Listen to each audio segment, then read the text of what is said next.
Okay, and how does that happen? Yeah? We'll talk about recombination, but that's not exactly what allows replication of information to take place. Yeah? Yeah, base pairing. So when you unzip this helical structure, the one molecule is the mirror image of the other, and you have these base pairs, A and T and G and C.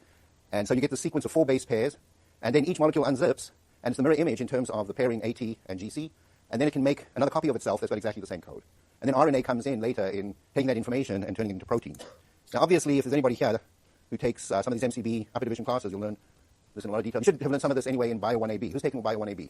Okay, most of you. Okay, so, but whenever we try to do the mathematics, we have a simplification process.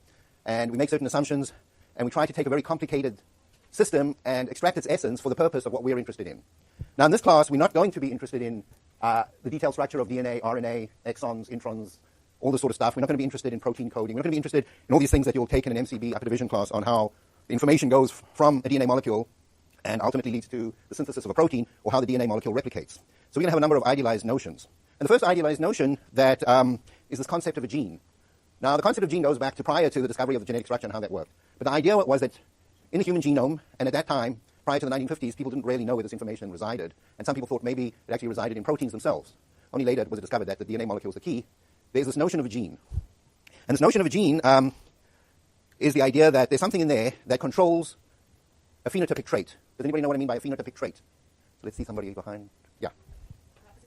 Yeah, physically observable trait. I don't mean for you not to answer. Just I'll call on you every second or third time. So what are some physically observable traits in humans that we believe we can associate with a particular gene? Now, I should clarify that if you look at where the genetic material resides in an individual, you have the nucleus, and in there you have strands of DNA, and these come in pairs, and they sometimes look like X's, and they come in these pairs, and each one of these entities is called a chromosome, and we have 23 pairs of these. And somewhere on here, we have a string of base pairs that code some information that we call a gene. And this particular site is given a mathematical word when we work with mathematical models, and it's called a locus. So does anybody know what a locus means? If you did geometry, you might have remembered, you might have used the word locus. Something like a line is a locus of all points, or a circle is a locus of all points equidistant from a center.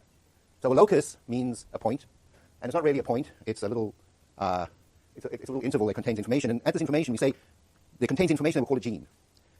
But at this particular site, and we have matching pairs, so on this chromosome we have a gene, and then on the matching chromosome, the 23 pairs, there's another gene. And because they're two, we're called diploid. And I'll talk a little bit more about that in a second. But at each of these points where a particular gene, and give me an example of some genes that we know that control observable traits in humans. Eye color, hair color. So things like skin color are very complicated, and there may be more than one gene, and even with eye color. But certainly there's some very simple things. And it turns out that it's much more complicated than we thought, because there are multiple genes controlling things that we call physical traits, and there are very few simple physical traits, but there are certain ones, and certainly there are very important diseases that are controlled by a single gene, like sickle cell anemia and Tay-Sachs disease and other things like that. But at this locus, where a particular gene is located, we get different versions of the gene, and we call those alleles. And so each individual has maybe in some cases the same, in some cases different alleles, and that's what gives us our variability. Now, if we take a genome of two individuals, you're going to be almost identical at least 99% of the loci, and that's what makes us human. And if you look at our very closest ancestors, like chimps, then we only differ in just a few percent, and that makes all the difference. And for example, I mean, it can be quite remarkable, but there was a recent study, maybe came out a year ago, that showed the size of dogs is controlled by a single gene. So from the tiniest little dogs to the hugest dogs, there are just different versions of this gene called alleles that control the size of dogs. And the size of dogs is controlled not by a kind of an architectural pattern that this gene specifies, but that this gene creates or manufactures a protein called an enzyme that is going to control certain growth rates. And bigger dogs are going to grow faster, and little dogs will grow slower. And so it's all a matter of timing that's very important. So we talk about loci, and when the Human Genome Project started, prior to that, there were certain other organisms that had been sequenced, and they had a number of genes for some plants, and they found that these plants had many tens of thousands of genes. So people thought that humans would have at least 100,000 genes, and then it turned out we only have 30. So there's some plants, and there's some tiny little organisms, actually, that have many more genes than we do. And we find this difficult to accept, but it's the truth. In fact, the difference between, if you have a look at some plants, they're not diploid, but they're polyploid. Sometimes they have, instead of having 2 copies of each gene, they may have 6 or 8. And in breeding plants, so this is what made plants vigorous, is by having many copies of genes that control growth, so you could get plants that had abnormally large seeds, or seed pods. So corn, compared to the ancient grass from which it was grown, is just tiny and not worth eating. And in order to get corn, we had to make it more vigorous. And in doing that, we had to make sure that it was strong enough to actually hold the seed pods that it produced. Anyway, some of the earliest work that was done in genetics was done by a country pastor by the name of Mendel. And he actually formulated these laws of inheritance. Now, the laws of inheritance that Mendel worked on, and he published this work in 1865, are only for a very small set of idealized traits. And we'll go through these laws and we'll discuss them and we'll discuss how he came to understand them. But all of genetics is really not dependent on these laws, but how these laws are perhaps restricted to some extent in the development of organisms. Now, if you go to your lectures, for those of you who want to see, to review your genetics, it turns out that Wikipedia is a great site, and you can read up and you can review your genetics, and there's lots of links here. And there's a link to, for example, Mendelian inheritance. So there's Gregor Mendel. And, this is just for your general interest. And it'll describe the background to these experiments, but we'll discuss these experiments in class and the results in a sort of a very idealized way, because basically they lead to Mendel's laws on which many of our genetic models at a population level are based. And so we've talked about genes and loci, alleles. A genotype is the set of genes that an individual has. The phenotype is the set of physical traits that we measure that depend on those genes. At a particular site, you can either be homozygous or heterozygous if you're diploid. So diploid means you have two copies of each. And at a particular site, you may have a gene or an allele, and we call the allele, you may have an allele that you call A1, A2, A3, A1, A2, A3. There may be a whole list of them. So there may be genes for eye color, there may be different versions of these, and depending which versions you have, you'll have different colored eyes or different kind of hair.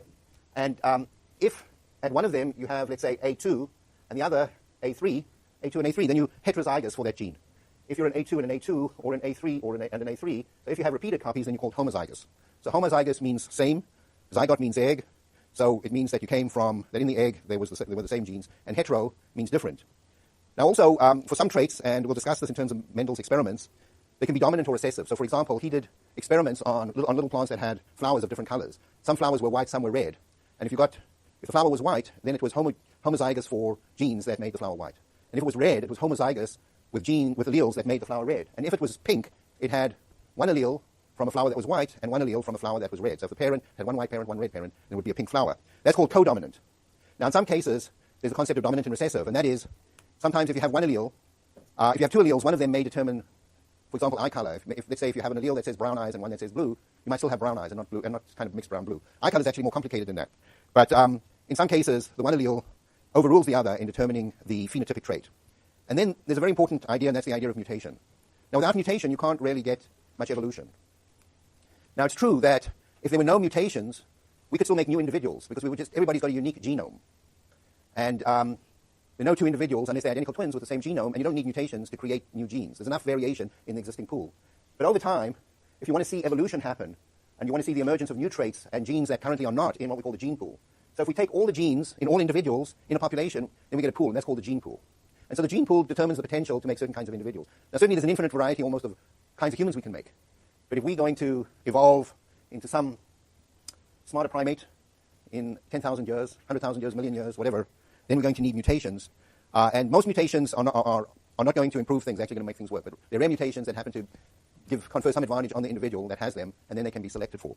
So can you think of any mutations that confer advantages on organisms in our modern society that we typically select for all the time?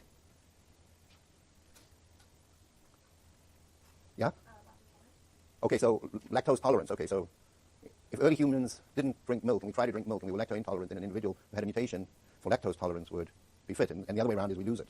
Okay, but we now, because of the way we behave, are actually driving evolution in what turns out to be a very bad way in many of the organisms that we use in agriculture or in our natural environment. Can anybody think of what these may be?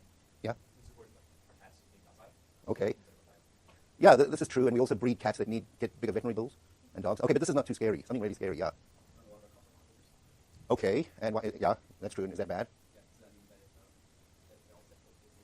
Right, okay, but yeah. Okay, so we select for monocultures, but that's not actually driving evolution per se, because we can just take a bunch of plants, replicate them, and plant them. That's not an evolutionary, that's kind of a cultural thing, yeah?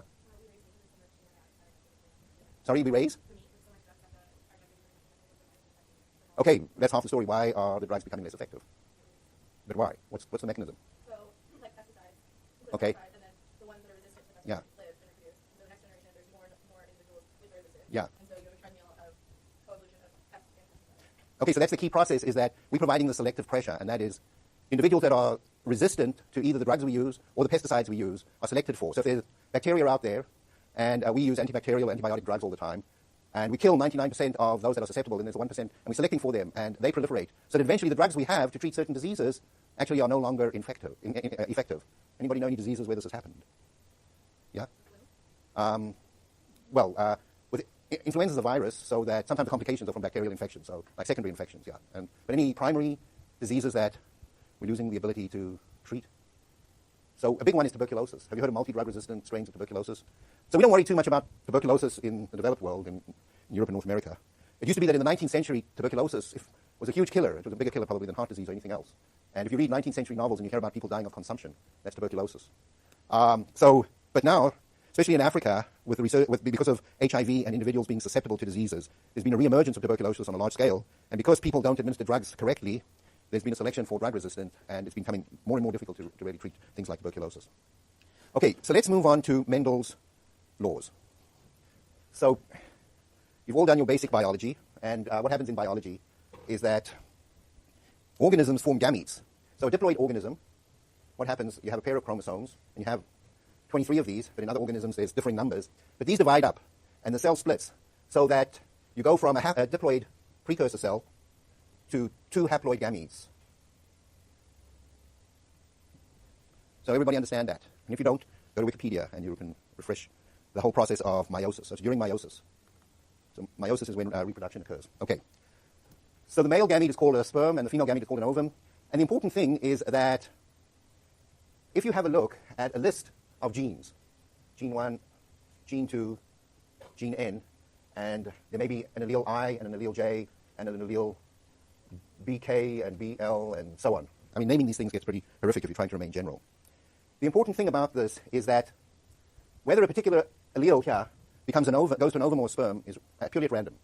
It's not like all males will get one thing and all females will get another. This is not entirely true. And we also have in humans and in all mammals, and other creatures have different mechanisms. We have a sex chromosome, and there's an X version and something called a Y version because it has a lot of missing stuff. So it's really an X version that is greatly shrunk. So for this reason, males are more vulnerable than females, because there's certain loci where there's no matching allele for males. So males become what's called haploid de facto because they only have one gene. And many of these alleles are associated with diseases. This is why males are more susceptible to disease.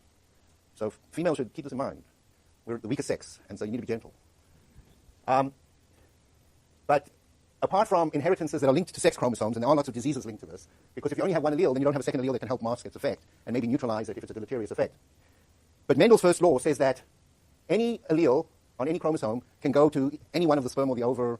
So if you're making a bunch of sperm, it's at random which one gets which allele. So that's called random segregation. So this process of alleles segregating out from a diploid into haploid is a random process, and that's the first law. The second law, which is not true, but still a good starting point, and we can talk about places where why it's not true, is that if you have 2 alleles, let's say 1 or 2 genes, one that codes for eye color and one that codes for something about the structure of your hair, that those traits are not linked, but they are sort at random as well. So that if you take any haploid genome, it could have this one and this one, or it could have this one and equally likely that one, or it could have this one and this one. Any one of those combinations is equally likely. So what it says is that these genes are not linked. So Mendel's second law says that genes are not linked. Now, in fact, genes are linked, and there's certain traits that are linked. And so, for example, if you inherit something that creates a particular phenotype, there may be another gene that you're more likely to have inherited as well. And why that happens is that if I have 2 chromosomes, and I have a particular gene on this chromosome and another one on this chromosome, that these 2 will assort at random. But if I have 2 genes very close together, then because the assortment is on pieces of chromosome, then things that are located on the same chromosome close together are likely to be linked. And the reason for that is that things that should be linked are usually things that work together. So you get